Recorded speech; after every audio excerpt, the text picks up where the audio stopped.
എബ്രായ ലേഖനം 10-ാം അധ്യായത്തിന്റെ 35, 36, 37 തിരുവെടുത്തുകളാണ് ഇവിടെ പൊതുവിൽ വായിച്ചു കേട്ടത്.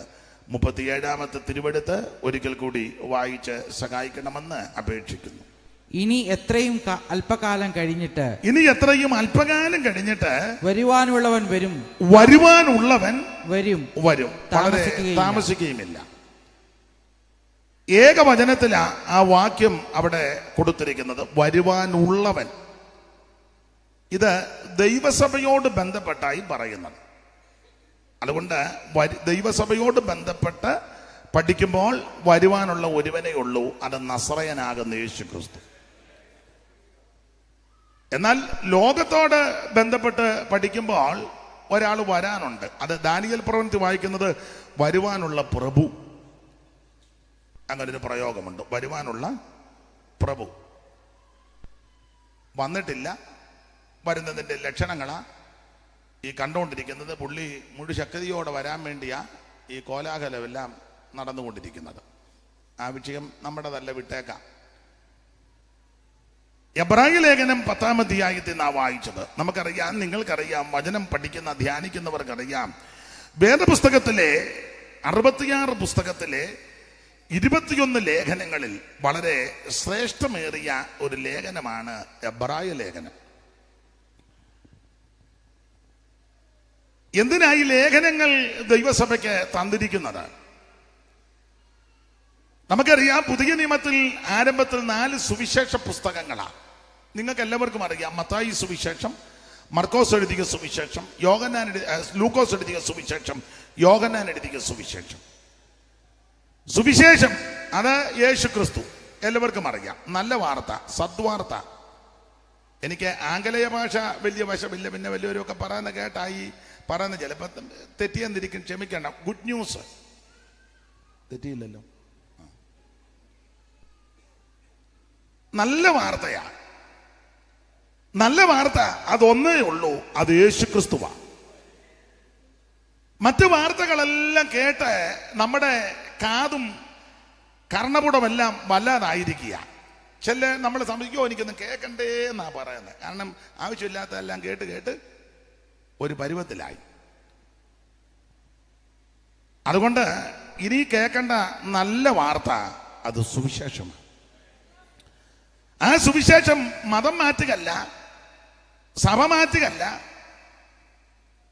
ആളെ കൂട്ടുകയല്ല, തത്വസംഹിതകൾ നിരത്തി വെക്കുകയല്ല, പ്രത്യയശാസ്ത്രമൊന്നും വാരി വിതറുകയല്ല. സാഹിത്യ ഭാഷയിൽ അമ്മാനമാടി ചില കാര്യങ്ങൾ പറഞ്ഞ് ആളെല്ലാം കൂടി ഇളക്കി ബഹളം ഉണ്ടാക്കി പിള്ളേരുടെ ഭാഷ പറഞ്ഞ ഓളം ഉണ്ടാക്കി വെച്ച് പോകുന്നതല്ല സുവിശേഷം. യേശു ക്രിസ്തു. മറ്റൊരുത്തനിലും രക്ഷയില്ല. നാം രക്ഷിക്കപ്പെടുവാൻ അല്ലെങ്കിൽ രക്ഷപ്പെടുവാൻ ഒരേ ഒരു വഴി, ഒരേ ഒരു മാർഗം, ഒരേ ഒരു വ്യക്തി, അത് കർത്താവാകുന്ന യേശു ക്രിസ്തു. യേശുവല്ലാതെ വേറൊരു രക്ഷകൻ ഇകത്തിലുണ്ടോ പറക മന്നമേ, ഇകത്തിലുണ്ടോ പറക. യേശുവല്ലാതെ വേറൊരു രക്ഷകൻ ഇകത്തിലുണ്ടോ പറക മന്നമേ, ഇകത്തിലുണ്ടോ പറക.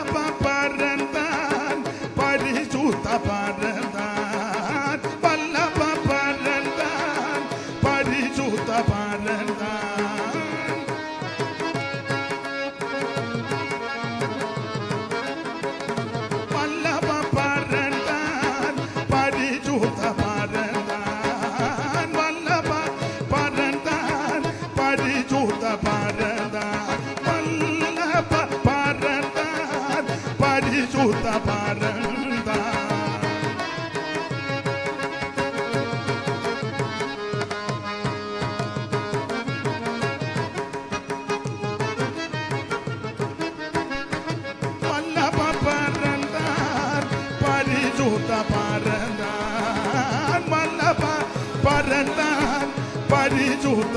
പരന്താൻ മകത്വ പരാ പരന്താൻ മനമേ മകത്വ പരാ പരന്താൻ യേശുവല്ലാതെ വേറൊരു രക്ഷകൻ ഇകത്തിലുണ്ടോ പറക മനമേ ഇകത്തിലുണ്ടോ പറക.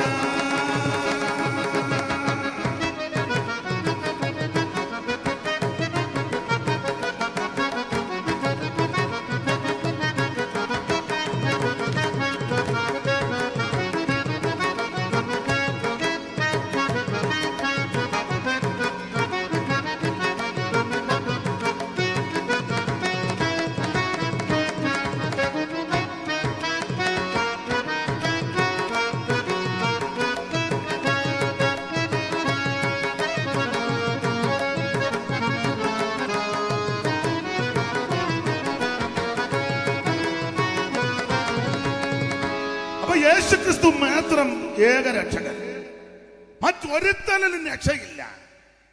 കർമ്മമാർഗം കൊണ്ടോ പുണ്യപ്രവൃത്തി കൊണ്ടോ ദാനധർമ്മം കൊണ്ടോ നേർച്ച കാഴ്ച കൊണ്ടോ ആചാരം കൊണ്ടോ അനുഷ്ഠാനം കൊണ്ടോ സ്വർഗത്തിൽ പോകാനൊക്കത്തില്ല. നിന്റെ വീട്ടിൽ അച്ഛനുണ്ടെന്നോ കപ്പിയാരുണ്ടെന്നോ മെത്രാനുണ്ട്, ചെമ്മാച്ചനുണ്ട്, സെൻട്രൽ പാസ്റ്റർ ഉണ്ട്, പാസ്റ്റർമാരെമ്പടിയുണ്ട്, അവരുടെ കാര്യം തന്നെ പരുങ്ങല്ല. കുരിശൻ തൊട്ടിക്ക് സ്ഥലം കൊടുത്തു, സഭാകോള് വെക്കാൻ 10 സെന്റ് കൊടുത്തു, അതൊക്കെ നല്ല കാര്യം. സ്വർഗത്തിൽ പോകണമെങ്കിൽ യേശുവിന് രക്ഷിതാവായി സ്വീകരിക്കണം. സ്വോത്രകാഴ്ച കിട്ടത് കൊണ്ടോ പാത്രം വരുമ്പം കാണിച്ചിട്ടത് കൊണ്ടോ കാണിക്കാതെ ഇട്ടത് കൊണ്ടോ കൂടുതൽ ഇട്ടത് കൊണ്ടോ കുറച്ചിട്ടത് കൊണ്ടോ അതൊക്കെ കനാബലം പോലെ ചെയ്യാൻ. ഉപദേശിമാർക്കും വിശ്വാസിക്കും കഞ്ഞി വെച്ച് കൊടുത്തത് കൊണ്ടോ അതിനുള്ള സാധന സാമഗ്രികൾ കൊടുത്തു, അതൊക്കെ നല്ലതാ. സ്വർഗത്തിൽ പോവുകയല്ല. ഞാൻ കുരിശുമൂട്ടിലെയാ, പകലോമറ്റത്തെയാ, ശങ്കരപുരിയാ, തെക്കേടത്തെയാ, കാളികാവിലെയാ, കളീക്കലയാ, നീ സ്വർഗത്തിൽ പോകണമെങ്കിൽ യേശുവിനെ രക്ഷിതാവായി സ്വീകരിക്കണം. സ്തോത്രം. ഞങ്ങളുടെ വീടിങ്ങനെ തുറന്നിട്ടിരിക്കുക, പൂട്ടണ്ട. പക്ഷെ സ്വർഗത്തിൽ പോകണമെങ്കിൽ ഹൃദയം തുറന്ന് യേശുവിനെ ഉള്ളത്തിൽ ഏറ്റെടുക്കണം. മറ്റൊരുത്തനിലും രക്ഷയില്ല. രക്ഷപ്പെടാൻ, രക്ഷിക്കപ്പെടാൻ ഒരേ ഒരു മാർഗം യേശുക്രിസ്തുവിനെ രക്ഷിതാവായി സ്വീകരിക്കുക. ഈ കൺവെൻഷൻ നടത്തുന്നതിന്റെ ഉദ്ദേശവും അതാ. ഇതുവരെയും ക്രിസ്തുവിനെ രക്ഷിതാവായി സ്വീകരിക്കാത്ത ആരേലും വന്നിട്ടുണ്ടെങ്കിൽ അവരിന്ന് രാത്രി യേശുവിനെ രക്ഷിതാവായി സ്വീകരിക്കണം.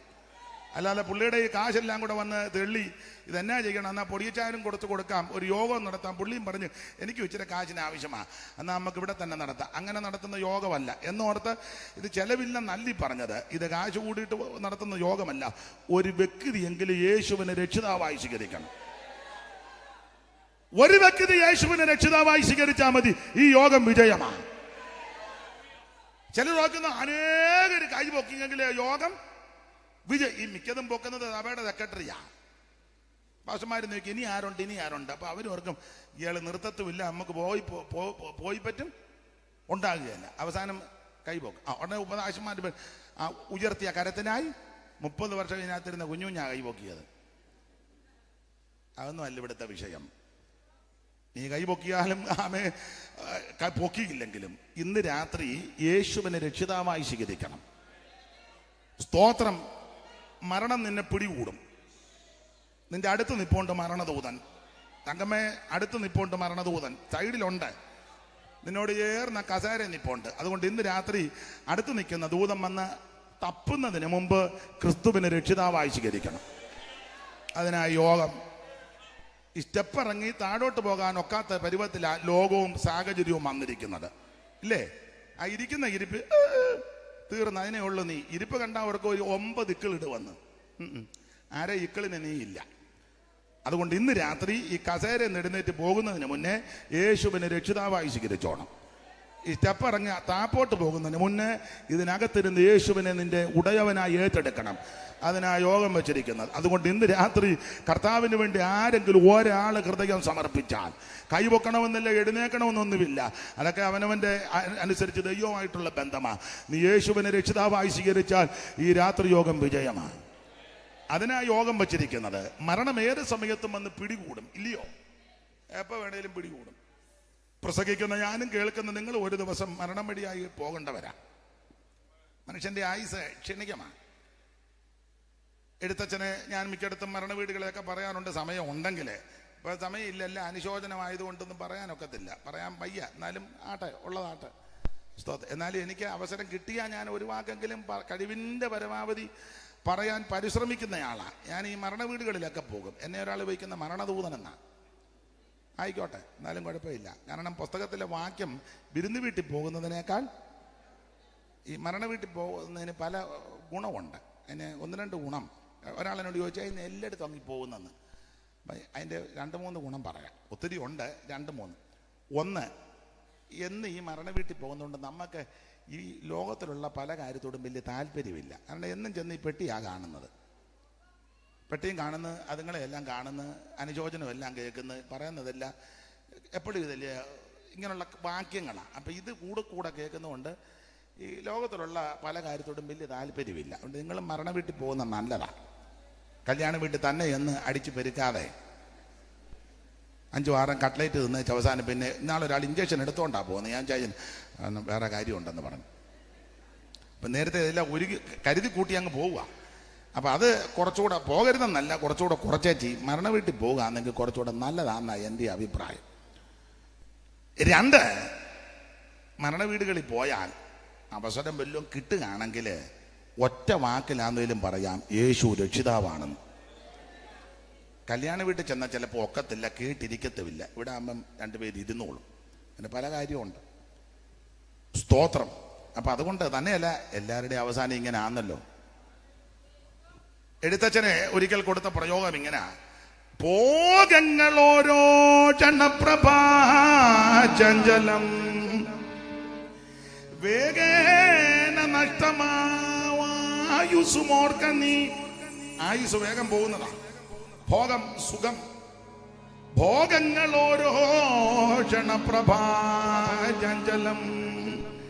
വേഗേന നഷ്ടമാം ആയുസുമോർക്ക നീ.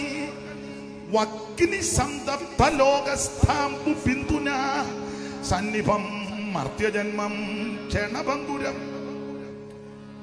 ചക്ഷുശ്രവണ ഗളസ്ഥമാം ദർധുരം ഭക്ഷണത്തിന് അപേക്ഷിക്കുന്നത് പോലെ കാലാഹിന പരിഗ്രസ്തമാം ലോകവും ആലോലചേതസ ഭോഗങ്ങൾ തേടുന്നു. അതിന്റെ അർത്ഥം സ്കൂളിൽ പണ്ട് പഠിച്ചതാ, നിങ്ങളും പഠിച്ചതാ. നിങ്ങൾ ചിലര് മറന്നുപോയി, ഞാനതിലെ 2 വരി ഓർക്കുന്നതേ ഉള്ളു. എല്ലാവരും ഇതൊക്കെ പഠിച്ചതാ. അപ്പോൾ ഭോഗങ്ങൾ ഓരോ ക്ഷണപ്രഭാചഞ്ചലം. ഈ ലോകത്തിലെ സുഖം, ദാടിമോടി, ഇതെല്ലാം ക്ഷണപ്രഭയാ, മിന്നൽ പോലെ. കൊള്ളിയാൻ മിന്നുന്ന അധിക നേരം നിൽക്കത്തില്ല, മിന്നി അങ്ങ് പോകുമല്ലേ. ഇതുപോലാണ് ഈ ലോകത്തിലെ എല്ലാ ഭോഗങ്ങൾ. ക്ഷണപ്രഭാചഞ്ചലം വേഗേന നഷ്ടമായുസുമോർക്ക നീ. നമ്മുടെ ആയുസ് വേഗം പോകുന്നതാ. ചാഞ്ഞു പോകുന്ന നെടല് പോലെ, പുരപ്പുറത്തെ പുല്ല് പോലെ, നിലത്ത് ഒഴിക്കുന്ന വെള്ളം പോലെ, ആവി പോലെ. ഏത് മനുഷ്യനും ഉറച്ചു നിന്നാൽ ഒരു ശ്വാസം അത്രേ. നമ്മുടെ ആയുസ് 4 വിരൽ നീളവന്ന്. സ്തോത്രം. ഇപ്പൊ പിന്നെ ഈ മരണ വീടുകളിലാന്നേലും പഴയ പാട്ടുകൾ പാടിയ മിക്കവർക്കും അറിയത്തില്ല. അതാരുടെയും കുഴപ്പമല്ല, ആരുടെയും കുറ്റമാണെന്ന് ഞാൻ പറയുന്നില്ല. ഇപ്പൊ ഈ നമ്മളിതെല്ലാം ഈ ഉടമ്പടിക്ക് കൊടുക്കുന്നതുകൊണ്ട് ഇപ്പം നമുക്ക് പാട്ട് പഠിക്കുകയും വേണ്ട, പാടുകയും വേണ്ട, അത് അവർ ചെയ്തോളും. നമ്മൾ ഇരുന്ന് കൊടുത്താൽ മതി. എന്നാൽ പണ്ട് കാലത്ത് അങ്ങനല്ല. കടന്നു പോകുന്നവർ ഇതുപോലെ മോർച്ചറി സംവിധാനം ഒന്നും ഇല്ലാത്തതുകൊണ്ട് ചിലപ്പം വീടുകളിലൊക്കെ ഭൗതിക ശരീരം വെക്കും. അപ്പം ഇരുന്ന് പാട്ടും പ്രാർത്ഥനയാണ്. അപ്പം അതുകൊണ്ട് പാട്ടും തിട്ടം വരും, പഠിക്കുകയും ചെയ്യാം. ഇപ്പം പിന്നെ സമയമാകുമ്പം കൊണ്ടുവരും. അത് അവർ ചുമതലപ്പെട്ടവരുണ്ട്, അവർ പാടിക്കോളും. നമ്മൾ എല്ലാം ഉടുത്തൊരുങ്ങി റെഡിയായിട്ട് അവിടെ പോയി ഇരുന്നാൽ മതി. തന്നെയല്ല, അങ്ങനെ പഴയതുപോലുള്ള രീതികളല്ല, എല്ലാം ഒത്തിരി വ്യത്യാസമാണ്. ചില കാര്യങ്ങൾ നല്ലതുമാ ആട്ടെ. അതുകൊണ്ട് ചില പാട്ടുകളൊന്നും പാടിയ ചിലർക്ക് ഇപ്പം അറിയത്തില്ല. എന്തായാലും ഒരു കാര്യം പറയാം, നമ്മുടെ ആയുസ് ക്ഷണികമാണ്. അപ്പം അതിന് ഈ ആയുസ് ക്ഷണികമായെങ്കിലും മനുഷ്യനിങ്ങനെ അത്യാർത്ഥിയോട് ഓടുക, ഓരോന്ന് വെട്ടിപ്പിടിക്കാൻ. എത്ര കിട്ടിയിട്ട് മനുഷ്യന് തൃപ്തി വരുന്നില്ല. അപ്പോൾ അദ്ദേഹം അത് വളരെ നല്ല രീതിയിൽ അവതരിപ്പിച്ചു. ചക്ഷുശ്രവണ ഗളസ്തമാം ദർദുരം ഭക്ഷണത്തിന് അപേക്ഷിക്കുന്നത് പോലെ കാലാഹിന പരിഗ്രസ്തമാം ലോകവും ആലോല ചേതസാ ഭോഗങ്ങൾ തേടുന്നു. ചക്ഷുശ്രവണ ഗളസ്തം, ചക്ഷുശ്രവണ ഗളസ്തമാ ദർദൂരം. ചക്ഷുശ്രവണൻ പാമ്പ്, ഗളം കഴുത്ത്, തൊണ്ട, വാ. ദർദുരം തവള എന്ന് പറഞ്ഞാൽ തവള ഇങ്ങനെ ചാടി ചാടി പോയപ്പം പാമ്പ് തവളയെ പിടിച്ച് പയ്യെ വിഴുങ്ങുക. തവളയുടെ 2 കാലും വയറിൻ്റെ ഏതാണ്ട് 3/4 ഭാഗവും പാമ്പിൻ്റെ വായ്ക്കകത്ത് ചെന്നു. പിന്നെ കുഞ്ഞങ്കൈ 2ഉം ഇവിടുന്ന് ഇച്ചിരി ഉള്ളു വെളിയിൽ. ചക്ഷുശ്രവണ ഗളസ്തമാം ദർദുരം. അടുത്തത് ഇങ്ങനെ പാമ്പ് വിഴുങ്ങിക്കൊണ്ട് തവളെ വിഴുങ്ങി 3/4 വിഴുങ്ങി ഇച്ചിരയുടെ ഉള്ളു വിഴുങ്ങിക്കൊണ്ടിരിക്കുമ്പോഴും ദർദുരത്തിന്റെ തവളയുടെ മുന്നിൽ കൂടെ ഒരു വിട്ടിൽ പോയാൽ ചാടിപ്പിടിക്കുക. ഇതാ മനുഷ്യന്റെ പ്രകൃതി. 3/4 ഭാഗവും പാമ്പിന്റെ വായിലായി. എന്നാലും കണ്ണിന്റെ മുന്നിൽ വിട്ടിൽ പോയാൽ. അപ്പൊ ചക്ഷുശ്രവണ ഗളസ്തമാ ദർദുരം ഭക്ഷണത്തിന് അപേക്ഷിക്കുന്നത് പോലെ കാലാഹിന പരിഗ്രസ്തമാല്ലോ. കാലമാകുന്ന അകി പാമ്പ്, ഈ കാലമാകുന്ന പാമ്പിന്റെ വായിൽപ്പെട്ട് ലോകം മുഴുവൻ ആലോല ചേതസ ഭോഗങ്ങൾ തേടുക. അപ്പോൾ അത് പാടില്ല. കാലമാകുന്ന അഹി വിഴുങ്ങിക്കൊണ്ടിരിക്കുക. അതിൽ നിന്ന് രക്ഷപ്പെടാൻ ഇന്ന് രാത്രി ഒരേ ഒരു മാർഗമേ ഉള്ളൂ, ഒരേ ഒരു വഴിയേ ഉള്ളൂ. യേശുവിനെ രക്ഷിതാവായി സ്വീകരിക്കുക. Praise the Lord. ഡംബോടുവാണിടും ധനാഢ്യ സാധുക്കളായോരും ഡംബോടുവാണിടും ധനാഢ്യ സാധുക്കളായോരും എല്ലാരും അന്ത്യേ ഒരുപോലെ ലോകം. എല്ലാരും അന്ത്യേ ഒരുപോലെ ലോകം. ഇല്ലാതെ വെടിഞ്ഞിടും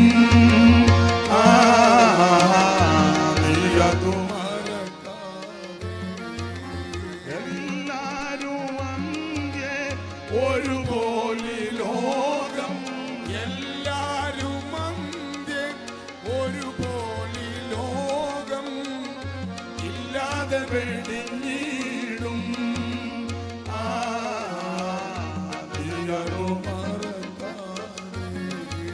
അപ്പൊ ശ്രദ്ധിക്കുക, ഏത് സമയത്തും മരണം നമ്മെ പിടികൂടാം. അതുകൊണ്ട് മരണദൂതൻ വന്ന് നിന്നെ തപ്പുന്നതിന് മുമ്പ് ക്രിസ്തുവിനെ രക്ഷിതാവായി സ്വീകരിക്കണം. ഈ യോഗം അതിന് ഇടയാകട്ടെ. അപ്പോൾ സുവിശേഷം അത് യേശു ക്രിസ്തു. ആ സുവിശേഷമാണ് പ്രാരംഭത്തിൽ 4 പുസ്തകം നിങ്ങൾക്കറിയാം, പലർക്കും അറിയാം. ആ സുവിശേഷത്താൽ അവൻ കടന്നു വന്ന ശ്ലീഹന്മാരുടെ പ്രവൃത്തി, അതാണ് അപ്പോസ്തല പ്രവൃത്തി, പരിശുദ്ധാത്മാവിന്റെ പ്രവൃത്തി. അപ്പോസ്തലന്മാരുടെ പ്രവർത്തനങ്ങളാലും പരിശുദ്ധാത്മാവിന്റെ പ്രവൃത്തിയാലും അനേകര് ഈ കൃപയിൽ വന്നു, ദൈവസഭയിൽ വന്നു.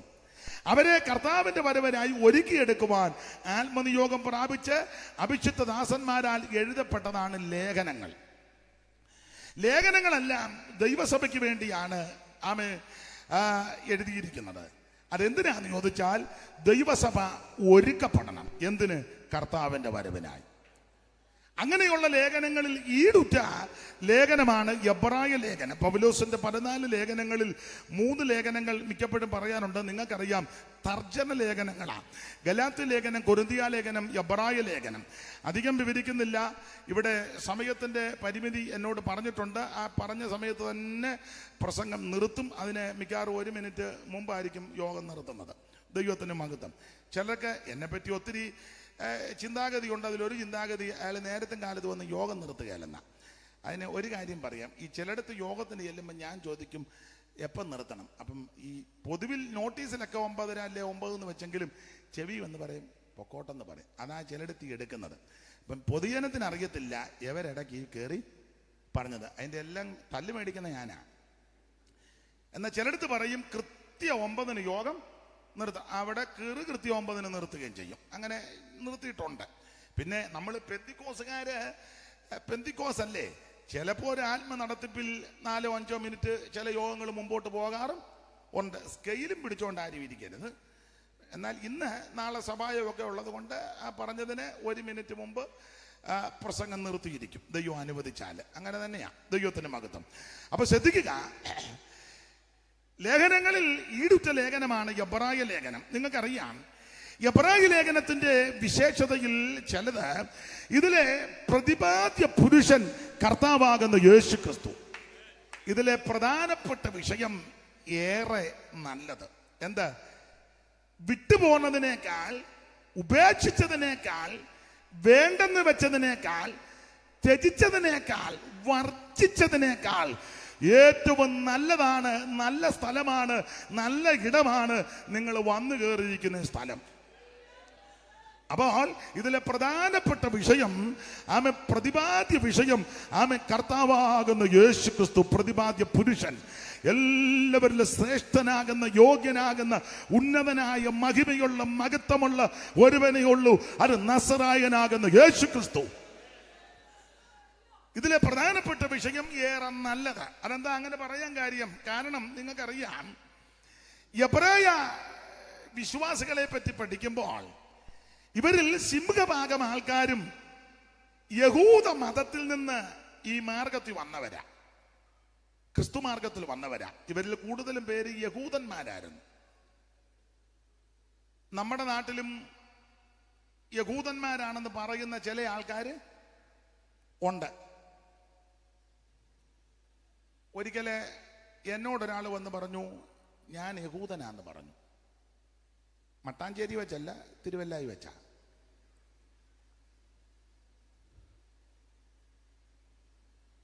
എല്ലാരും അല്ലെങ്കിൽ പറഞ്ഞ പുള്ളിക്ക് ഈ കളറാ.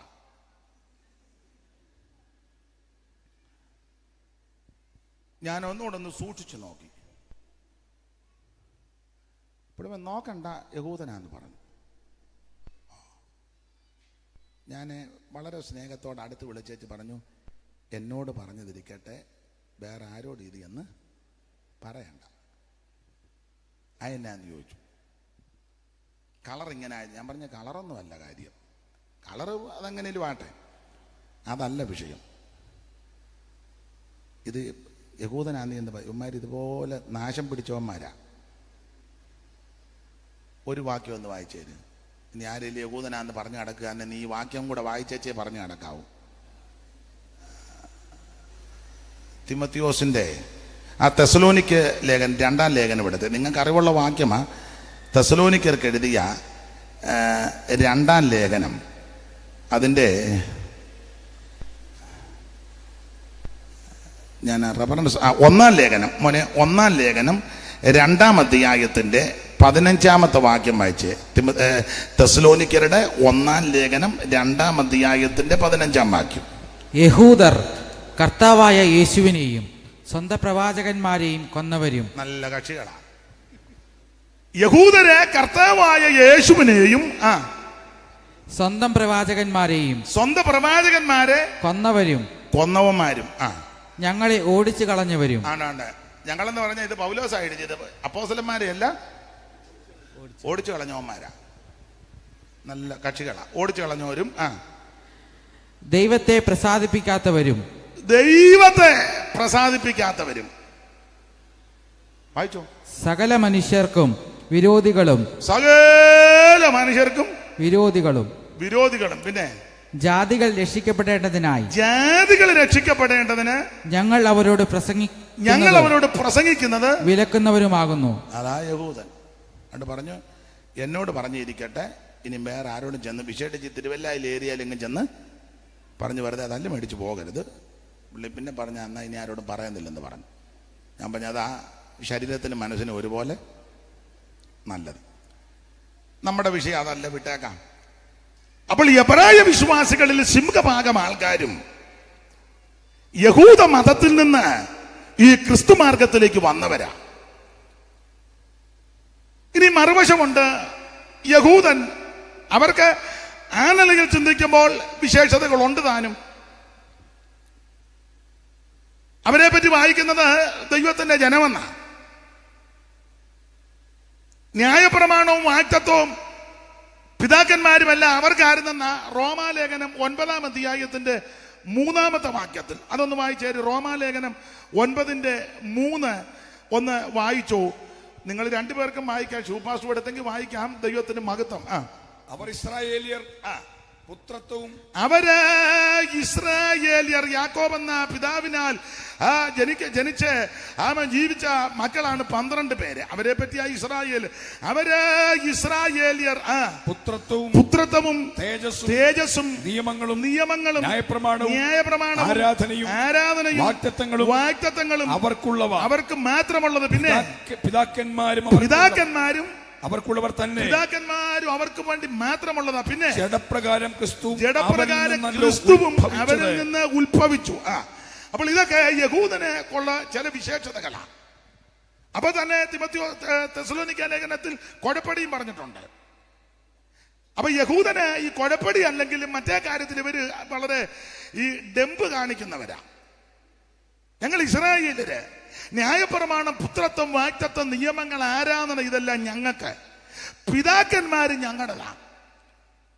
അവരായി പിതാക്കന്മാരെ എന്ന് വിളിച്ച് പ്രാർത്ഥിക്കുന്നത്. അബ്രഹാമിന്റെ, ഇസ്ഹാക്കിന്റെ, യാക്കോബിന്റെയും ദൈവമായ ഞങ്ങളുടെ കർത്താവേ, പിതാക്കന്മാരുടെ ദൈവം എന്നൊക്കെ അവരാ പറയുന്നത്. അവര് പറഞ്ഞെങ്കിലേ ഒക്കൂ. നമ്മൾ കയറി പറയാതിരിക്കുന്നതാ നല്ലത്. ഇവിടെ ഇരിക്കുന്നവരാരും ഞങ്ങളുടെ പിതാക്കന്മാരുടെ ദൈവമേ മിണ്ടിപ്പോകരുത്. അങ്ങനെ എങ്ങാനും പറഞ്ഞാൽ പല കക്ഷികൾ ഇന്ന് രാത്രി യോഗത്തിന് വരും. അവത്തങ്ങളെല്ലാം വന്ന് വാതൊക്കെ എന്ന് പിന്നെ വരുന്നത് എങ്ങനെയാണെന്ന് ഇപ്പൊ കാണിക്കാനും പറയാനും ഒക്കത്തില്ല. തല്ലുമേടി ചൂപ്പാട് വരും. അതുകൊണ്ടാണ്. മനസ്സിലായല്ലോ? കുന്തമായിട്ട് ആൾക്കാർ വരും. ജോർജ് കുട്ടി എന്നെ വിളിച്ച് എന്തിനാന്ന് ചോദിക്കും. സ്തോത്രം. പല രീതി വരും. അത് ഞാൻ ഇപ്പൊ പറയുന്നില്ല. വെറുതെ ഈ 3-ാമത്തെ ദിവസം എന്തിനാ അലോഗ്യം ഉണ്ടാക്കി. പലരും വരും. പെണ്ണുങ്ങളും വന്ന് വാതൊക്കെ നിൽക്കും.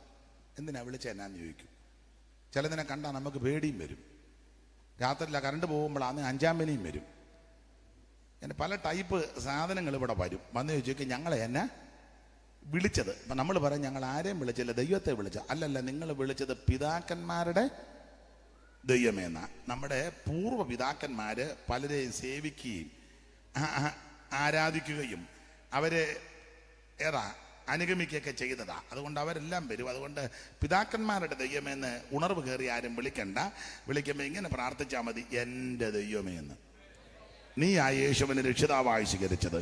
യേശുക്രിസ്തുവാണ് ഏക ദൈവം. യേശുക്രിസ്തുവാണ് സത്യദൈവം. യേശുക്രിസ്തുവാണ് നിത്യദൈവം. യേശുക്രിസ്തുവാണ് സാക്ഷാൽ ദൈവം. യേശുക്രിസ്തു മാത്രമാണ് ദൈവം. അതുകൊണ്ട് വിളിക്കുമ്പോൾ അങ്ങനെ വിളിക്കുന്നതാണ് നല്ലത്. എന്നാൽ ഇവിടെ പിതാക്കന്മാരും അവർക്കുള്ളവർ. പിന്നെ ജഡപ്രകാരം ക്രിസ്തുവും അവരിൽ നിന്നല്ല ഉത്ഭവിച്ചത്. അപ്പോൾ ഇങ്ങനെയുള്ള വിശേഷതകളും യഹൂദനുണ്ട്. ഈ വിശേഷതകൾ കൊടുത്തിരിക്കുന്നത് കൊണ്ട് യഹൂദന്മാർക്ക് അഹങ്കാരവുമുണ്ട്, ഡെമ്പുണ്ട്, ഹുങ്കുണ്ട്. യഹൂദന്മാർക്ക് അങ്ങനെ ഉണ്ട്. ഇവര് വേറെ ആരെയും അംഗീകരിക്കുന്നില്ലല്ലോ. തന്നില്ല പ്രമാണമല്ല അവർക്കാ. പ്രമാണം വെച്ച് നോക്കുമ്പം അവർക്ക് അനുഗ്രഹമാ. നമുക്കോ മുഴുവൻ ശാപമാ. അവരോടാ പറഞ്ഞിരിക്കുന്നത് പട്ടണത്തിൽ നിന്നെ അനുഗ്രഹിക്കും. നമ്മളിപ്പറ നിൽക്കുകയാണ്. നമ്മളെ നോക്കി വെച്ച് പട്ടണത്തിൽ നീ ഗുണം വരികയല്ല. അവരെ നോക്കി പറയും വയലിൽ നിന്നെ അനുഗ്രഹിക്കും. അത് പറഞ്ഞേച്ച് നമ്മളെ നോക്കി മുഞ്ഞ വീണ് പോവുകയുള്ളൂ. പിന്നെ അവന്മാരെ നോക്കി വെച്ച് പറയും നിന്റെ ഗർഭഫലവും കൃഷിഫലവും കന്നുകാലികളുടെ പേറും ആടുകളുടെ പേറും പുറപ്പുമെല്ലാം അനുഗ്രഹിക്കപ്പെടും. നമ്മളെ നോക്കി വെച്ച് പറയും നിന്റെ കന്നാലി എല്ലാം വെട്ടുപാതം വന്ന് യാകുകയുള്ളൂ. ഇതായത് തമ്മിലുള്ള വ്യത്യാസം. നിന്റെ ഗർഭഫലം അനുഗ്രഹിക്കപ്പെടും. നമ്മളെ നോക്കി വെച്ച് പറയും നിന്റെ കുഞ്ഞുങ്ങൾ ഒരെണ്ണം ഗുണം വരികയല്ല, ശാപമാണ്. യഹൂദന് മുഴുവൻ അനുഗ്രഹമാണ്. അവനോട് രാവിലെ നിന്നേച്ച് പറയും നിന്റെ മാവ് കുടയ്ക്കുന്ന തൊട്ടിയും കൊട്ടയും വട്ടിയും എല്ലാം അനുഗ്രഹിക്കപ്പെടും. നമ്മളെ നോക്കി വെച്ച് പറയും നിന്റെ ചട്ടി എടുത്ത് നിന്റെ കൊച്ചു നിന്റെ തല തല്ലി പൊട്ടിക്കും. നമുക്ക് മുഴുവൻ പ്രാക്കും ശാപവുമാണ്, അവർക്ക് മുഴുവൻ അനുഗ്രഹമാണ്. എന്നാൽ ഇടയ്ക്ക് കയറി പറയാം, ആ ശാപം മുഴുവൻ നമ്മുടെ കർത്താവ് നമുക്ക് വേണ്ടി കാൽവറിയിൽ വാങ്ങിച്ച് ആ ശാപത്തിന്റെ കീഴിൽ കിടന്ന എന്നെയും നിങ്ങളെയും യേശു രക്ഷിച്ചു. Price the Lord, price the Lord. അതെ, അധികം വിവരിക്കുന്നില്ല ആ ഭാഗം. അപ്പോൾ യഹൂദന് ന്യായപ്രമാണം, ആരാധന, അതെല്ലാം അവർക്ക്. നമുക്കൊന്നും ആരാധിക്കാനൊക്കെയല്ല. നമ്മൾ ആരാധിക്കാൻ പോവാന്നും പറഞ്ഞ് അവരുടെ കൂടെ ഒന്നും ചെന്നാൽ അതുങ്ങൾ കൂട്ടുകയില്ല, ആരാധിക്കുകയില്ല. ആരാധിപ്പിക്കത്തില്ല. അത് അവർക്കാ പറഞ്ഞിരിക്കുന്നത്. അപ്പൊ ന്യായപ്രമാണവും പുത്രത്വവും ആരാധനയും വാറ്റത്വവും നിയമങ്ങളും ചട്ടമല്ല അവർക്ക്. നമുക്കിതൊന്നുമില്ല. അതുകൊണ്ട് യഹൂദന് ഈ ജാതിയിൽ ഇവര് ഇച്ചിരി മുന്നിലായതുകൊണ്ട് ഹുങ്കുണ്ട്, തണ്ടുണ്ട്, തലക്കനമുണ്ട്, ഹുങ്കുമൊക്കെ ഉണ്ട്. ഇവര് വേറെ ആരോടും വലിയ സഹവാസവും സഹകരണവും ഒന്നും ഉള്ളവരല്ല. ആട്ടെ, വിവരിക്കുന്നില്ല. തന്നെയല്ല, ജഡപ്രകാര ക്രിസ്തുവും അവരിൽ നിന്ന് ഉത്ഭവിച്ചു. തന്നെയല്ല, അവർക്ക് ആ യെരൂശലേം പള്ളി, ആ പള്ളിക്കകത്ത് പുരോഹിതന്മാർ, അത് കൂറിന്റെ ക്രമത്തിൽ ദാവീദിന്റെ കാലത്ത് 24 കൂറ്, അബിയാ കൂറ് മുതൽ സെക്കറിയാ കൂറ് വരെ 24 കൂറിന്റെ ക്രമത്തിൽ നിന്ന് ശുശ്രൂഷിക്കുന്ന, നിരനിരയായി നിന്ന് ശുശ്രൂഷിക്കുന്ന പുരോഹിത വൃന്ദങ്ങൾ. ഇവരെ എല്ലാം നിയന്ത്രിക്കുവാൻ നടത്തിപ്പുകാരായിട്ട് മഹാപുരോഹിതൻ, അത് സ്ഥാനചിഹ്ന വേഷ വിഭൂഷിതനായിട്ട് മഹാപുരോഹിതനുണ്ട്. ആണ്ടിൽ ഒരിക്കൽ പുള്ളി ആ വസ്ത്രമെല്ലാം കൂടെ ധരിച്ച് ഒരു വരവുണ്ട്. അത് കണ്ടാൽ തന്നെ ചുമ്മാ നിൽക്കുന്നവനും വെച്ചു പോകും. ആ പരുവത്തിനാ പുള്ളി ഇറങ്ങി വരുന്നത്.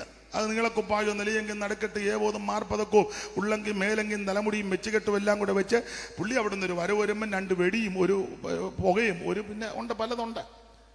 അതെല്ലാം കഴിയുമ്പോൾ ചുമ്മാ റോഡ് നിൽക്കുന്നവനും അടുത്തോട്ട് വരാൻ നമ്മളും. അപ്പൊ പുള്ളി ആണ്ടിൽ ഒരിക്കൽ ഒരു വരവുണ്ട്. അപ്പോൾ മഹാപുരോഹിതൻ സ്ഥാനചിഹ്ന വിശേഷ വിഭൂഷിതനായിട്ട് പുള്ളി, പുരോഹിത വൃന്ദങ്ങൾ, ജാതിയിൽ ശ്രേഷ്ഠര്. ഈ വിധത്തിലുള്ള പ്രമാണങ്ങളും കൽപ്പനകളും ചട്ടങ്ങളുമെല്ലാം അവർക്ക്. മാത്രമല്ല, തലകെടുപ്പോടെ നിൽക്കുന്ന യെരൂശലേം ദേവാലയം, വലിയ പള്ളി, ഭയങ്കര പള്ളി, അത് 3 ഭാഗമായിട്ട് അതിന്റെ ക്രമത്തിൽ ചെയ്തു വെച്ചിരിക്കുക. ഹെരോദാവ് ഇതിനെ ഒന്ന് പുതുക്കി പണിതു. ശലോമോന്റെ ആലയം വളരെ ഗംഭീരമായിരുന്നു. അത് തകർന്നു പോയെങ്കിലും സെരുബാബേലിന്റെ നേതൃത്വത്തിൽ ആലയം തിരിച്ചു വന്ന് പണിത്. നെഹമ്യാവ് മതിലിന്റെ പണിക്ക് നേതൃത്വം കൊടുത്തു. ഈ സെരുബാബേലിന്റെ ആലയത്തെ യേശുവിന്റെ കാലം വന്നപ്പോൾ ഹെരോദാവ് ഒന്ന് പുതുക്കി പണിതു. അങ്ങനെ തലകെടുപ്പോടെ നിൽക്കുന്ന വലിയ പള്ളി. ഈ പള്ളിക്കകത്ത് സ്വർണത്താലും തങ്കത്താലും നിർമ്മിക്കപ്പെട്ടതായ ഉപകരണങ്ങൾ, അത് കോടിക്കണക്കിന് വിലമതിക്കുന്ന സ്ഥാവര ജംഗമ വസ്തുക്കൾ പള്ളിക്കകത്ത്. പിന്നെ പള്ളിയും പരിസരവും അതിന്റെ പരിവട്ടവും എല്ലാം കൂടെ കോടിക്കണക്കിന് വിലമതിക്കാൻ പറ്റുകയില്ല. അതുപോലെ സ്വത്ത്, തലയെടുപ്പോടിരിക്കുന്ന പള്ളി, പുരോഹിത വൃന്ദങ്ങൾ, മഹാപുരോഹിതൻ, ജാതികൾ ശ്രേഷ്ഠർ, ഈ വിധത്തിലുള്ള പ്രമാണങ്ങളും കാര്യങ്ങളെല്ലാം അവർക്ക്. അങ്ങനെ എല്ലാം കൊണ്ട് ഇവര് ഉന്നതന്മാരാ.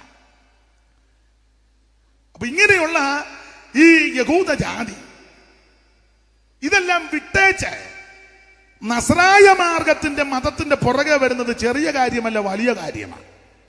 അതെ, ജാതികൾ ശ്രേഷ്ഠര്, കാണാൻ നല്ല ചന്തം, നല്ല തലയെടുപ്പ്, ഇഷ്ടം പോലെ സ്വത്ത്, വലിയ പള്ളിയും പള്ളിയുടെ ചുറ്റുവട്ടവും കാര്യങ്ങളല്ല, ഈ വിധത്തിലുള്ള പ്രമാണങ്ങൾ ഇതെല്ലാം ഉള്ള ഇവര് ഇതെല്ലാം വിട്ടേച്ച് ദൈവത്തിന്റെ സ്വന്തം ജനം, സമ്പത്ത് ദൈവത്തിന്റെ, ഇങ്ങനെയുള്ള ഇവര് ഇതെല്ലാം വിട്ടേച്ച് നസ്രായ മാർഗത്തിന്റെ പുറകെ, നസ്രായന്റെ പുറകെ ഇറങ്ങി.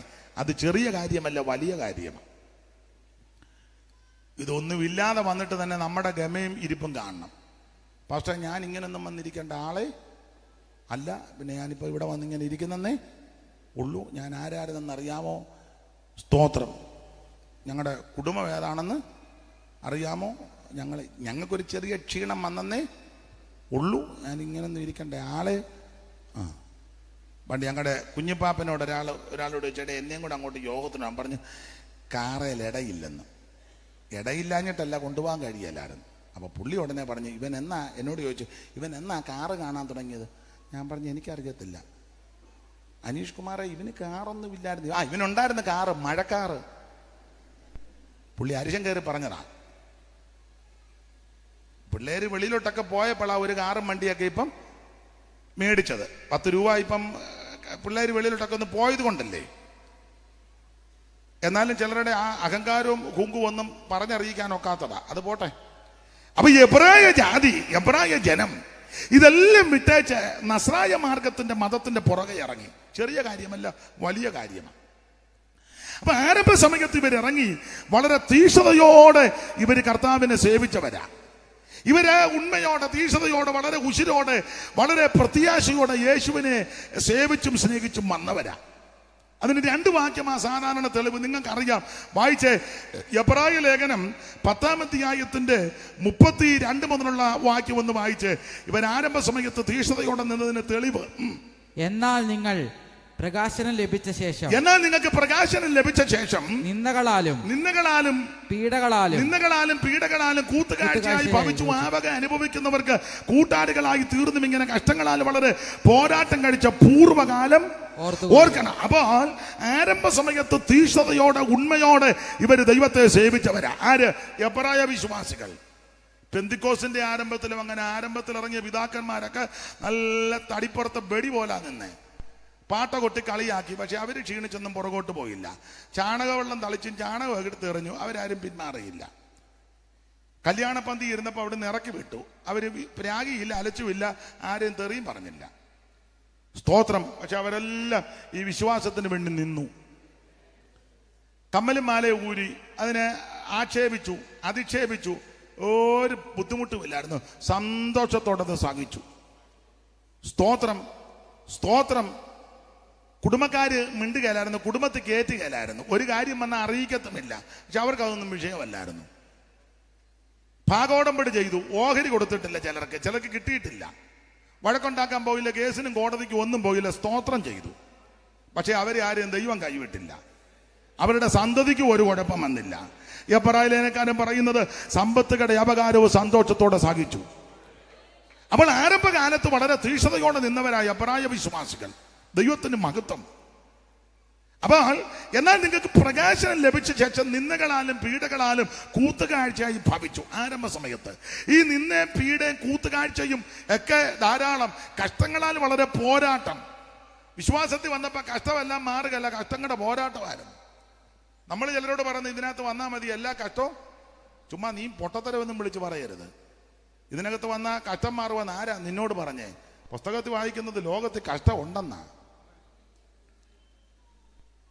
കഷ്ടം മാറുമെന്ന് പറയുന്ന പുള്ളിയും യോഗം കഴിയുമ്പോൾ പറയും സ്തോത്രം, അക്കൗണ്ട് നമ്പർ താഴെ കൊടുത്തിട്ടുണ്ട്, നിങ്ങൾ ആരെങ്കിലും ഇപ്പം പിന്നെ അക്കൗണ്ട് നമ്പരുമല്ല ഇല്ല ഈ ഞെക്കുമ്പം ഒക്കെ എന്നെ അതിന് പറഞ്ഞത് എന്തേലും ആട്ടെ. സ്തോത്രം. പണ്ടൊക്കെ സ്തോത്രം കാണിച്ച പാത്രം ഇപ്പം അതും വേണ്ട, വാതൊക്കെ വെച്ചിരിക്കുക, ഞെക്കിയേച്ച് ഇങ്ങോട്ട് അവനാ ഇവിടെ കയറുന്നു, എല്ലാ കഷ്ടവും മാറുമെന്ന്. പൊട്ടത്തരെല്ലാം വിളിച്ച് പറയാം. എന്റെ കർത്താവ് തിരുവായി മൊഴിഞ്ഞത് ലോകത്തിൽ നിങ്ങൾക്ക് കഷ്ടമുണ്ടെന്നാണ്. യേശുവിനപ്പുറം ഒറ്റ ഒരുത്തനുമില്ലല്ലോ. പക്ഷെ ഒരു കാര്യം, കഷ്ടമുണ്ട്, നിങ്ങൾ ധൈര്യപ്പെട്ടോണം. നമ്മുടെ കർത്താവ് ലോകത്തെ ജയിച്ചവനാണ് എന്ന് പറഞ്ഞാൽ കഷ്ടതയുടെ തീച്ചൂളയിൽ കൂടെ നീ പോകുമ്പോഴും സ്തോത്രം ചെയ്യുവാനും പാട്ട് പാടാനും സന്തോഷിക്കാനും ദൈവത്തെ മഹത്വപ്പെടുത്താനും ഉള്ള കൃപ ദൈവം നിനക്ക് തരും.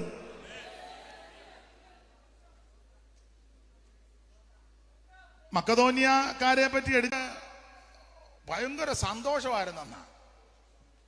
വെറും സന്തോഷമല്ല, സന്തോഷ സമൃദ്ധി. കഷ്ടത എന്ന കഠിനശോധനയെ കൂടാ പോകുന്നത് മക്കതോന്യക്കാര്.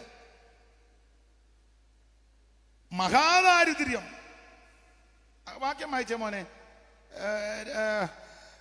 കൊരിന്ത്യർക്ക് എഴുതിയ 2-ാം ലേഖനം 8-ാം അധ്യായത്തിന്റെ 1 മുതൽ വായിച്ചേ. നമ്മുടെ വിഷയം അല്ലെങ്കിലും സഹോദരന്മാരെ, മക്കതോന്യ സഭകൾക്ക് ലഭിച്ച ദൈവകൃപ സഹോദരന്മാരെ, മക്കതോന്യ സഭകൾക്ക് ലഭിച്ച ദൈവകൃപ ഞങ്ങൾ നിങ്ങളോട് അറിയിക്കുന്നു. നിങ്ങളോട് അറിയിക്കുക.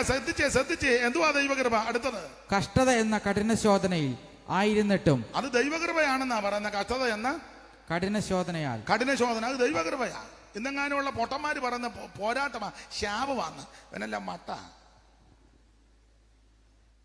മട്ടാന്ന് മട്ടന്മാർ ഒത്തിരി ഉണ്ട്. കഷ്ടത എന്ന കഠിന ശോധന അത് ദൈവകൃപയാ, വേറെ പുസ്തകത്തിന്റെ വെളിച്ചത്തിൽ. അടുത്ത വാക്യം, അവരുടെ സന്തോഷ സമൃദ്ധിയും. അപ്പൊ കഷ്ടത എന്ന കഠിന ശോധനയ്ക്കകത്തൂടെ പോകുമ്പോൾ അവർ സന്തോഷ സമൃദ്ധിയുള്ളവരാ. ഇന്ന് രാത്രി ഇവിടെ കൂടപ്പെട്ട പലരും പല കഷ്ടങ്ങളിൽ കൂടി പോകുന്നവരാ. പറയാൻ പറ്റുന്ന കാണും, പറയാൻ പറ്റാത്ത കാണും. പക്ഷേ ദൈവസന്നിധി വരുമ്പോൾ, ദൈവവചനം കേൾക്കുമ്പോൾ, ഈ കൂട്ടായ്മയിൽ വരുമ്പോൾ ജീവിതത്തിൽ സന്തോഷ സമൃദ്ധി ഉണ്ടായിരിക്കണം. കഷ്ടത എന്ന കഠിന ശോധനയിൽ കൂടെ പോകുമ്പോഴും സന്തോഷ സമൃദ്ധിയും പിന്നെ മഹാദാരിദ്ര്യവും. മഹാദാരിദ്ര്യം, ചെറിയ ദാരിദ്ര്യം ഒന്നുമല്ല, മഹാദാരിദ്ര്യം. പിന്നെ ധാരാളം ഔദാര്യം കാണിക്കുവാൻ കാരണമായി തീർന്നു. കണ്ടോ, ഇതാ ദൈവകൃപ. കഷ്ടത എന്ന കഠിന ശോധനയ്ക്കകത്തൂടെ പോവുക, ആ കഠിനശോധനയ്ക്കകത്തൂടെ പോകുമ്പോൾ മഹാദാരിദ്ര്യവും കഷ്ടത എന്ന കഠിനശോധനയെ കൂടെ പോകുമ്പോഴും രണ്ട് കാര്യം എടുത്തു പറയുക. ഒന്ന്, മഹാസന്തോഷം. രണ്ട്, ഈ ദാരിദ്ര്യത്തിൽ കൂടെ പോകുമ്പോഴും ഔദാര്യം കാണിക്കുന്നു. അതങ്ങനെയൊക്കെ വരണമെങ്കിൽ അതിന് ദൈവകൃപ വേണം. ദൈവകൃപയുള്ളവർക്കേ പറ്റൂ. എല്ലാരെ കൊണ്ടും ഒക്കത്തില്ല. അത് കൃപയാ. അതാ കൃപ. നമ്മൾ ഈ കൃപ എന്ന് ഓർക്കുമ്പോൾ മറുഭാഷ മാത്രം പറയുന്നത് അല്ല കൃപ. പ്രവചനം പറയുന്നത് മാത്രമല്ല കൃപ. ഭൂതത്തെ ഇറക്കുവോ ഇങ്ങോട്ട് വിളിക്കുവോ ആയിക്കോട്ടെ, അതൊന്നും അല്ല ദൈവം. അത് കൃപയല്ലെന്നല്ല. അതാ ചിലര് കൃപ അല്ലല്ല.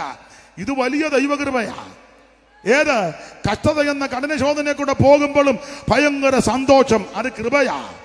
അവൻ മഹാദാരിദ്ര്യത്തിന്റെ നടുവിൽ കൂടെ പോകുമ്പോഴും ഔദാര്യം കാണിക്കാനുള്ള മനസ്സ്, അത് ദൈവകൃപയാ. അതുള്ളവരെ ഓർത്ത് ഇന്ന് രാത്രി ദൈവത്തെ സ്തുതിക്കുക. ഈ ഉപകാരം ചെയ്യുവാൻ യോഗ്യനല്ല ഞാൻ, ഈ ഉപകാരം ചെയ്യുവാൻ യോഗ്യനല്ല ഞാൻ. ഓ നീ കൃപ കാട്ടി നായക ജീവദായക, നീ കൃപ കാട്ടി നായക ജീവദായക. മനുവേല വന്ദനം മണ്ണിലേനാ, മനുജാതിക്കായി വന്നതാ ഉന്നതാ വിഭാ. മനുവേല വന്ദനം.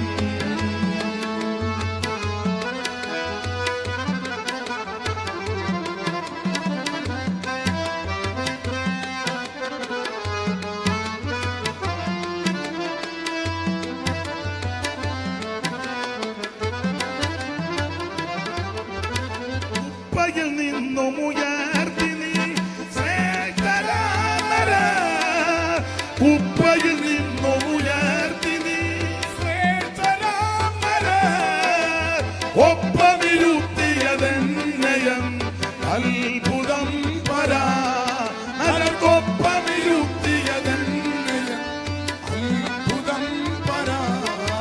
ഓ മനുവേല വന്ദനം മണ്ണിലേനായി, മനുജാതിക്കായി വന്നതാ ഉന്നതാധിപാ. മനുവേല വന്ദനം. കരമുയർത്തി ദൈവത്തെ സ്തുതിക്കാം. അത് ഓടിച്ചു മുമ്പോട്ട് പോകാൻ കഷ്ടത എന്ന തീച്ചൂളയിൽ കൂടെ പോകുമ്പോഴും ആമേ സന്തോഷ സമൃദ്ധി. അപ്പോൾ ആരംഭ സമയത്ത് എബ്രായ വിശ്വാസികളിൽ സിംഹഭാഗം ആൾക്കാരും പ്രകാശനം ലഭിച്ച ശേഷം വളരെ തീക്ഷണതയോടെ ദൈവത്തെ സേവിച്ചവരാ. മാത്രമല്ല ആ തീക്ഷണതയുടെ വിശേഷതയാണല്ലോ 6-ാം അധ്യായത്തിന്റെ 9 മുതൽ താഴോട്ട് വായിച്ച് ഇവർ ആരംഭ സമയത്ത് എങ്ങനായിരുന്നെന്ന് 6-ന്റെ 9 മുതൽ വായിക്കാം. എന്നാൽ പ്രിയമുള്ളവരെ ഞങ്ങൾ നിങ്ങളെ കുറിച്ച് സംസാരിക്കുന്നുവെങ്കിലും നിങ്ങളെ കുറിച്ച് ശുഭമേറിയതും രക്ഷയ്ക്കാ ഉതകുന്നെന്നും വിശ്വസിക്കുന്നു. അടുത്ത വാക്യം, ദൈവം നിങ്ങളുടെ പ്രവൃത്തിയും ദൈവം നിങ്ങളുടെ പ്രവൃത്തി അതെങ്ങനെയാണെന്ന പ്രവൃത്തി എങ്ങനെ വിശുദ്ധന്മാരെ ശുശ്രൂഷിച്ചതിനാലും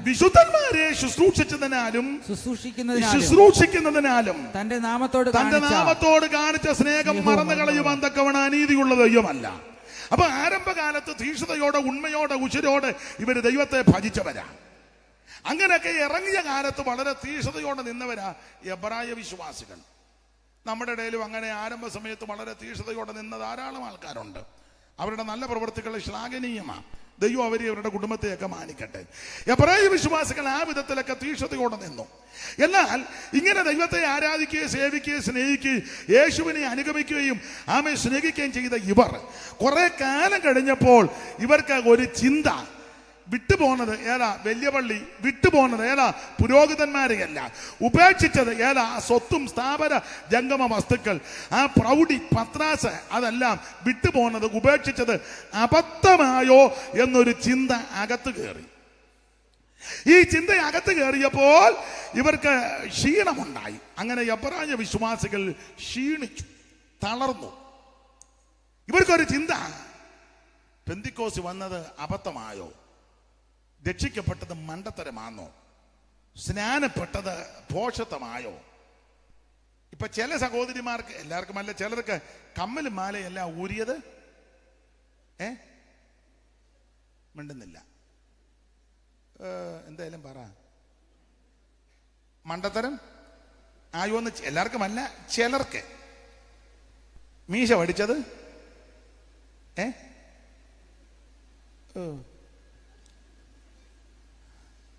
എല്ലാവരുടെയും കാര്യമല്ലേ? ആ പഴയ ആചാരങ്ങൾ, അനുഷ്ഠാനങ്ങൾ, ചടങ്ങുകൾ, അതിനൊന്നും പോകാത്തതും സഹകരിക്കാത്തത് മണ്ടത്തരമായോ? പലതും പലതും പലതും വിട്ടത്, ഉപേക്ഷിച്ചത് പോച്ചത്തമായോ എന്നൊരു ചിന്ത ഇവരുടെ അകത്ത് കയറി. ഞാൻ ഇടയ്ക്ക് കയറി പറയാം, പണ്ട് പിതാക്കന്മാര് അല്ലെങ്കിൽ ആരംഭ സമയത്തിറങ്ങിയ വിശ്വാസികൾ, ക്രിസ്തു ഭക്തന്മാർ ഉപേക്ഷിച്ചത്, വേണ്ടാന്ന് വെച്ചത്, ത്യജിച്ചത് പുതിയ തലമുറ വന്നപ്പോൾ പ്രാർത്ഥിച്ചപ്പോ എടുക്കുക. സാറ് ഒന്ന് രണ്ട് പ്രയോഗം പണ്ട് പറഞ്ഞു, അത് പാടി, ചിലതൊക്കെ വിട്ടേച്ചിഞ്ഞു വരാൻ. അപ്പൊ സാറിങ്ങനെ എഴുതിയത്, ബാങ്കുകൾ, ചിട്ടികൾ, കമ്പനികൾ, തീങ്ക് ചെയ്യും കളിച്ചോടതികൾ. അപ്പോൾ ബാങ്കുകള്, ചിട്ടികള്, കമ്പനി, തീങ്ക് ചെയ്യും കളിച്ചോടതി. ഷോടതി എന്ന് പറഞ്ഞാൽ ലോട്ടറി, ഭാഗ്യക്കുറി. ഇതെല്ലാം വിട്ടച്ചിഞ്ഞ് വരാനാ സൈമൺ സാറ് പ്രബോധിപ്പിച്ചത്. ബാങ്ക്, ചിട്ടി, കമ്പനി, തീങ്ക് ചെയ്യും, നശിപ്പിക്കുക. ഷോടതി, ലോട്ടറി. മാളിക വീടുകൾ, ഗോപുരങ്ങൾ, മേളമേടുന്ന ദേവാലയങ്ങൾ, കോളേജുകൾ, യൂണിവേഴ്സിറ്റി, ഏതുമേ നോക്കാതെ പോരിക നായികയെന്ന. വേറൊരു ലൈനുണ്ട്, വേഷവിശേഷങ്ങൾ, ആഭരണം, ജാതികൾക്കുള്ള ദുരാചരണം. സാറങ്ങനെ എഴുതിയേക്കുന്നത്. അതെ, ഇപ്പം അത് എഴുതിയ സാറിന്റെ ഗ്രൂപ്പിൽപ്പെട്ടവർ തന്നെ ഇപ്പം അത് ഉപയോഗിക്കുന്നതായിട്ടും കാണുന്നുണ്ട്. ഏതാ? വേഷവിശേഷം. ഇത് വേണ്ട, ഞാനത് പാടി വെച്ചോട്ടെ. വേഷവിശേഷങ്ങളാഭരണം, ജാതികൾക്കുള്ള ദുരാചരണം. വേഷവിശേഷങ്ങളാഭരണം, വേഷം പിന്നെ വിശേഷങ്ങള്. ഒത്തിരി വിശേഷ ദിവസമായിട്ട് ഇപ്പം പെന്തിക്കോസുകാരും ആചരിക്കാൻ തുടങ്ങി. ബർത്ത്ഡേ, വെഡിങ് ആനിവേഴ്സറി, സപ്തതി, ഷഷ്ടി, അപ്പച്ചൻ്റെ ഷഷ്ടി, അമ്മച്ചിക്ക് സപ്തതി, കെസിയായുടെ ബർത്ത്ഡേ, ജാൻസിയുടെയും ബേബിയുടെയും വെഡിങ് ആനിവേഴ്സറി. മിണ്ടുന്നില്ല. എന്നാ മിണ്ടാന്? പിന്നെ വേഷം എല്ലാവരുടെയും കാര്യമല്ല. മാന്യമായിട്ട് ജീവിക്കുന്ന ദൈവമക്കളും ദൈവകുഞ്ഞുങ്ങളുണ്ട്, അവരെ ദൈവം ആശീർവദിക്കട്ടെ. ചിലയിടങ്ങളിൽ, ചില സ്ഥലങ്ങളിൽ ചിലര്, എല്ലാവരുമല്ല, ചിലര് സൺഡേ വരുന്നത് തന്നെ ആ ഡ്രസ്സിന്റെ ഭംഗി പ്രദർശിപ്പിക്കാനാ. ചിലര്, എല്ലാവരും അല്ല.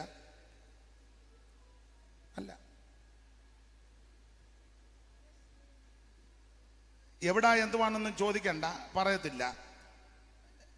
ഇപ്പൊ സംഗീത ശുശ്രൂഷ തന്നെ എല്ലാവരുടെയും കാര്യമല്ല. ഒരാള് ഒരു ഡ്രസ്സ് ഇട്ടപ്പം വേറൊരാൾ കമന്റ് പറഞ്ഞു, പൊളിയായിരുന്നെന്ന് സ്റ്റേജിൽ നിന്നപ്പം. അന്ന് ആ പാട്ട് നല്ലതായിരുന്നു, ഒരാത്മീയ അന്തരീക്ഷം ഉണ്ടായിരുന്നു. പാടിയപ്പോൾ എനിക്ക് ഹൃദയത്തിൽ ഒത്തിരി അനുതാപം തോന്നി, കർത്താവിനോട് സ്നേഹം വർദ്ധിച്ചു. അതൊന്നും അല്ല അവൻ്റെ വിഷയം. അപ്പം ഞാനിപ്പറേ ഇരുന്ന് കേട്ടു, ഇറങ്ങുമ്പോൾ ഡ്രസ്സ് പൊളിയായിരുന്നെന്ന്. ഉടനെ അവൻ കൈ കാണിക്കും. പേരൊന്നും പറയത്തില്ല, സ്ഥലം ഒന്നും പറയത്തില്ല. കുറ്റമല്ലി പറഞ്ഞത്. മിക്കവരും അത് തന്നെ പറഞ്ഞ, അയാൾ വന്ന കുറ്റമേ പറയുവുള്ളെന്ന. ഇത് കുറ്റമല്ല, പരമാർത്ഥമായി പറയുന്നത്. സ്തോത്രം. അപ്പോൾ വേഷവിശേഷങ്ങൾ, ആഭരണം. സാറ് കൊടുത്ത പ്രയോഗം ജാതികൾക്കുള്ള ദുരാചരണം. ഇതെല്ലാം വിടണമെന്നാണ്. അതെ, അങ്ങനെയൊക്കെ വിട്ടതും വേണ്ടാന്ന് വെച്ചതെല്ലാം പ്രാർത്ഥിച്ചെടുക്കുക. എബ്രായ വിശ്വാസികൾക്ക് ഒരു ചിന്ത, ഞങ്ങൾ ഉപേക്ഷിച്ചത്, വേണ്ടാന്ന് വെച്ചത്, വിട്ടുപോകുന്നത്, അവൻ ത്യജിച്ചത് അബദ്ധമായോ എന്നൊരു ചിന്ത അകത്ത് കയറി. ഇവര് ക്ഷീണിച്ചു, ആകെ തളർന്നു.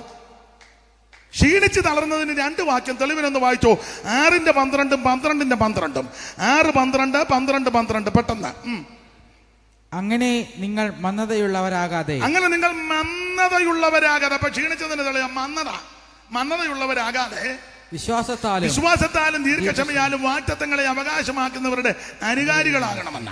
അപ്പോൾ ആ വാക്യത്തിന്റെ പ്രയോഗം മന്ദത, ക്ഷീണിച്ചു, മന്ദത. ഇനി 12, 12 വായിച്ചേ മോനെ. 12, 12. ആകയാൽ തളർന്ന കൈയും കുഴഞ്ഞ മുഴങ്കാലും നിവർത്തുവീൻ. അപ്പൊ കൈ കുഴഞ്ഞു, കാലും തളർന്നു. കൈ തളർന്നു, കാല് കുഴഞ്ഞു. ഈ 6, 12, 12 2 വാക്യത്തിൽ ഇവര് ക്ഷീണിച്ചു, മടുത്തു, മന്ദതയായി, മന്ദത പിടിച്ചു. ഇങ്ങനെ ക്ഷീണിച്ച് മന്ദത പിടിച്ച് തളർന്ന് കയ്യും കാലും എല്ലാം കുഴഞ്ഞും തളർന്നും മനസ്സുമെല്ലാം മടുത്ത് ഉപേക്ഷിച്ചത്, അവൻ വിട്ടുപോകുന്നത് അബദ്ധമായോ മണ്ടത്തരമായോ എന്നുള്ള ചിന്ത അകത്ത് കയറി ക്ഷീണിച്ചപ്പോൾ ക്ഷീണിച്ചു പോയവര് ഉറപ്പിച്ച് നിലനിർത്താൻ എഴുതിയ ലേഖനമായ എബ്രായ ലേഖനം. എന്ന് പറഞ്ഞാൽ നിങ്ങൾ ഉപേക്ഷിച്ചത്, വേണ്ടെന്ന് വെച്ചത്, വിട്ടുപോകുന്നത് മണ്ടത്തരമല്ല, ഉപേക്ഷിച്ചത് അബദ്ധമല്ല, വേണ്ടാന്ന് വെച്ചത് പോഷത്വമല്ല, വിട്ടതിനേക്കാൾ, ഉപേക്ഷിച്ചതിനേക്കാൾ, വേണ്ടെന്ന് വെച്ചതിനേക്കാൾ ശ്രേഷ്ഠമേറിയ സ്ഥലത്താ നീ വന്ന് കയറിയിരിക്കുന്നത് എന്ന് പറഞ്ഞ് എന്നെ കേൾക്കുന്ന പെന്തിക്കോസുകാരോട് ഞാനൊരു കാര്യം പറയാ. നീ ഉപേക്ഷിച്ചത് അബദ്ധമല്ല, നീ വിട്ടേച്ചു പോകുന്നത് മണ്ടത്തരമല്ല. വലിയ പത്രാസും പ്രൗഢി സ്ഥാനമാനവും മഹിമയും എല്ലാം വിട്ടേച്ചു പോകുന്നത് സ്നേഹിത, സുഹൃത്തെ, ദൈവപൈതലെ, അബദ്ധമല്ല. നീ വിട്ടതിനേക്കാൾ, ഉപേക്ഷിച്ചതിനേക്കാൾ, വേണ്ടെന്ന് വെച്ചതിനേക്കാൾ ഏറ്റവും ശ്രേഷ്ഠമേറിയ സ്ഥലത്താ ദൈവം നിന്നെ കൊണ്ടുവന്നിരിക്കുന്നത്. Price the Lord. അതുകൊണ്ട് സന്തോഷത്തോടെ ദൈവത്തെ മഹത്വപ്പെടുത്തിക്കോണം. ഞാൻ എല്ലായിടത്തും പറയും, ഞാൻ പെന്തിക്കോസ് വന്നിട്ട് 10-30 കൊല്ലം കഴിഞ്ഞ് ഇന്ന് വരെ തോന്നിയിട്ടില്ല ഇത് അബദ്ധമായിരുന്നു, മണ്ടത്തരമായിരുന്നു. ഇപ്പോഴും സങ്കടമാണ്, നേരത്തെ വരാൻ ഒക്കാഞ്ഞതില്ല. ഈ കൃപയിൽ വന്നതാ ഭാഗ്യം, യേശുവിനെ അറിഞ്ഞതാ ഭാഗ്യം, നീ രക്ഷിക്കപ്പെട്ടതാ ഭാഗ്യം, നീ ഒരു ദൈവ പൈതലായി തീർന്നതാ ഭാഗ്യം. കാശ് കിട്ടുകയോ കിട്ടാതിരിക്കോ, വീട് കിട്ടുകയോ കിട്ടാതിരിക്കോ, വണ്ടി മേടിക്കോ അതൊക്കെ ആ സമയത്ത് ദൈവം അതെല്ലാം തരേണ്ടതൊക്കെ തന്നോളൂ. ഇതൊന്നുമല്ല നമ്മുടെ വിഷയം. പിള്ളേർ അമേരിക്കയിലാണോ, പേർഷ്യയിലാണോ, കാനഡയിലാണോ, ലണ്ടനിലാണോ, ന്യൂസിലൻഡ്, അതൊന്നുമല്ല ഇവിടുത്തെ വിഷയം. നീ രക്ഷിക്കപ്പെട്ടതാ വിഷയം, നീ യേശുവിനെ അറിഞ്ഞതാ വിഷയം, നീ ഒരു ദൈവ പൈതലായി തീർന്നതാ വിഷയം. അതോർത്ത് ദൈവത്തിന് മഹത്വം കൊടുക്കണം. Price the Lord. നാം ദൈവമക്കളെന്ന് വിളിക്കപ്പെടുവാൻ പിതാവ് എത്ര വലിയ സ്നേഹം നമുക്ക് തന്നിരിക്കുന്നു. ആകയാൽ സന്തോഷത്തോടെ ദൈവത്തിന് മഹത്വം കൊടുക്കുക.